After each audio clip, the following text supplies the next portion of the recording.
जोहार झारखंड, जय झारखंड। लोकसभा चुनाव लगभग लगभग मैदान सज चुका है। सभी महारथी तैयार हो रहे हैं। अपने अपने सेना नायक की प्रतीक्षा में हैं।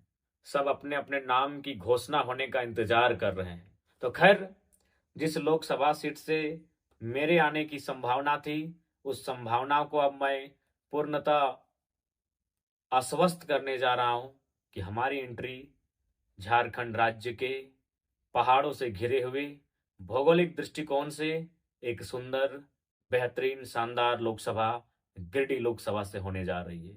चूंकि दोनों दलों ने अपने प्रत्याशियों की घोषणा कर दी है। मैंने भी नाम अपना घोषणा कर दिया था, लेकिन चूंकि लिखित नहीं हुआ था, अतः आज की इस वीडियो के माध्यम से अब मैं आश्वस्त कर दूं कि मैं पूरे होश हवास में गिरिडीह लोकसभा से चुनावी मैदान में कदम धरने जा रहा हूं। सवाल लोगों के मन में बहुत सारे होंगे कि धनबाद लोकसभा क्यों नहीं। क्योंकि एक इंटरव्यू में मैंने कई महीनों पहले कहा था कि मैं चुनावी मैदान में वहां से शिरकत करूंगा जहां धरती के नीचे आग होगी और ऊपर भी आग होगा। लोगों को लगा कि शायद मैं धनबाद की बात कर रहा हूं। निश्चय ही मैं धनबाद की बात कर रहा था, लेकिन आप भूल रहे हैं, गिरिडीह लोकसभा भी एक ऐसा लोकसभा है जहां आग ही आग है। जी हाँ, इसी गिरिडीह लोकसभा में बेरमो थर्मल प्लांट, इसी लोकसभा में चंद्रपुरा थर्मल प्लांट। तो आग की कोई कमी नहीं।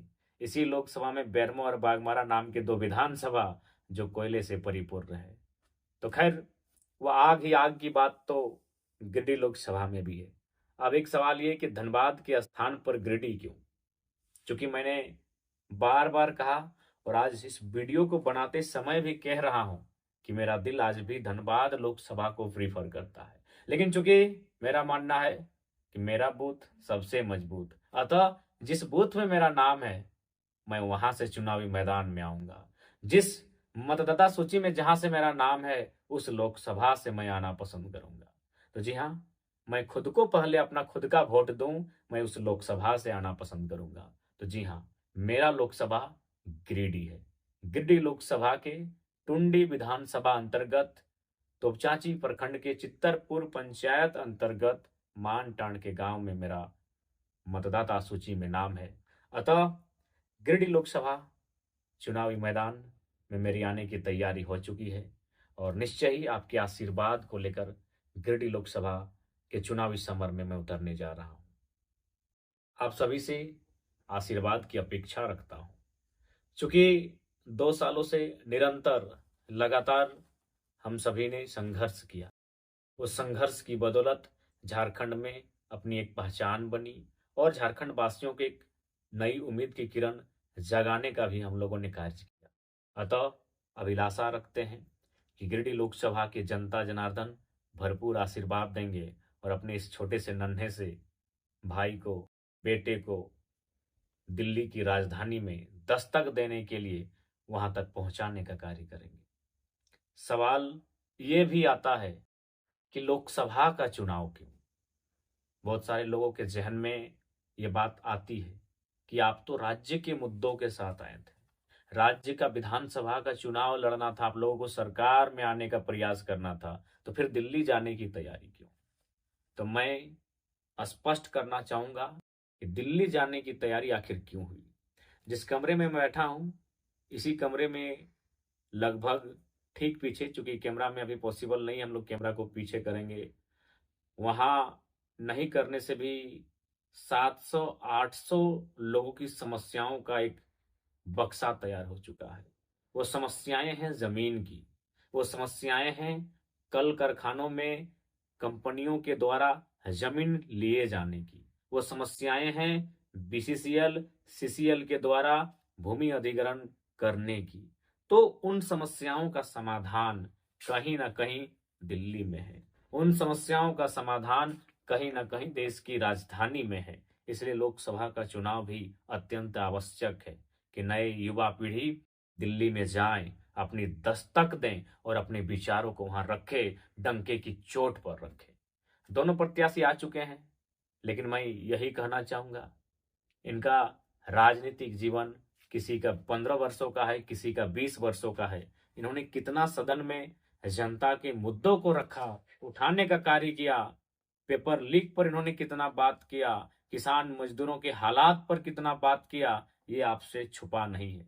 अतः बेबसी में वोट ना पड़े, लाचारी में वोट ना पड़े, दिल्ली को देखकर और किसी को हराने को लेकर वोट ना पड़े। अगर वोट पड़े तो मजबूती के साथ पड़े कि मेरा एक ही नेता चुनकर क्यों ना भेजूं, दमदार और तगड़ा भेजूं, इसलिए मतदान करें। तो मैंने स्पष्ट कह दिया कि चूंकि जमीन अधिग्रहण की जो समस्याएं जो फाइलें मेरे सामने पड़ी है, लगभग 700 लोगों की समस्याएं हैं। जब मेरे पास 700 लोगों की समस्याएं हैं तो समझ के देखिए, इन 2-3 जिलों में जितने विधायक, सांसद, जिला परिषद तथा अन्य जनप्रतिनिधि होंगे, उनके पास कितनी समस्याएं होंगी। तो इसलिए उन समस्याओं का समाधान दिल्ली में होगा। अतः दिल्ली कुछ करने की तैयारी है। इसलिए अब युवाओं की बारी है, क्योंकि ये बोलते नहीं है, ये बात करना नहीं चाहते हैं। और क्यों करें? इनके बच्चे 3rd और 4th ग्रेड की नौकरी नहीं करेंगे। जो भी 2 प्रत्याशी आपके सामने आ चुके हैं, एनडीए पक्ष से हो या इंडिया पक्ष से हो, इनके बच्चे 3rd और 4th ग्रेड की नौकरियां नहीं करेंगे। इसीलिए पेपर लीक पर भी ये मौन रहेंगे, छात्रों के बदतर हालात पर भी ये चुप बैठेंगे, मौन साध कर बैठेंगे, क्योंकि इनका मकसद, इनका जो व्यापार फैला है, आप भी जानते हैं, हम भी जानते हैं, ये कोई प्रदेश और विदेश के लोग नहीं है, आपके घर के आजू बाजू के लोग हैं। आपको मालूम है इनका कारोबार क्या है। ये कैपिटलिज्म के सपोर्टर हैं, ये पूंजीवाद के सपोर्टर हैं। अतः ऐसे युवाओं का चयन करें जो आपकी बातों को, छात्रों की पीड़ाओं को, किसान मजदूरों की पीड़ा को सदन में बेहिचक रख सके। आज ये 15 वर्षों से राज्य का नेतृत्व किया, विधानसभा के सदन में ये बैठे। आप बताइए कितनी बार इन्होंने मुखरता के साथ खतियान आधारित स्थानीय नीति, एक बेहतर नियोजन नीति, विस्थापन नीति, पुनर्वास नीति इत्यादि पर इन्होंने चर्चा किया हो या फिर अपने माध्यम से प्रेजेंटेशन दिया हो। बस 5 साल काटते हैं, बदले में जीटी रोड में कहाँ जमीन मिलेगा, कहाँ किस कंपनी में पार्टनरशिप होगी, कहाँ कौन सा मॉल खरीदेंगे, कहाँ कौन सा बढ़िया सिटी में एक जगह मिलेगा जहां मार्केट बनाएंगे। इसके अलावा अगर छात्रों के हित में अगर आवाज उठाया हो, इसके अलावा अगर बेरोजगारों के हित में आवाज उठाया हो, तो आप एक बार सोच लेंगे। इसलिए गिरिडीह लोकसभा में ये युवा आपका आशीर्वाद लेने इसलिए आया है कि 2 वर्षों के संघर्ष के बाद हम लोगों ने यह निर्णय लिया है। अतः गिरिडीह लोकसभा से चुनाव क्यों लड़ रहे हैं, गिरिडीह लोकसभा के नाते दिल्ली जाने की तैयारी क्यों है, संक्षिप्त में इस विषय पर हम लोगों ने बात किया। अतः उम्मीद करते हैं आपका आशीर्वाद, आपका प्यार आपके बेटे, आपके भाई को मिलेगा और दिल्ली में दस्तक देने की जो तैयारी है वो धाकड़ होगी। जोहार झारखंड।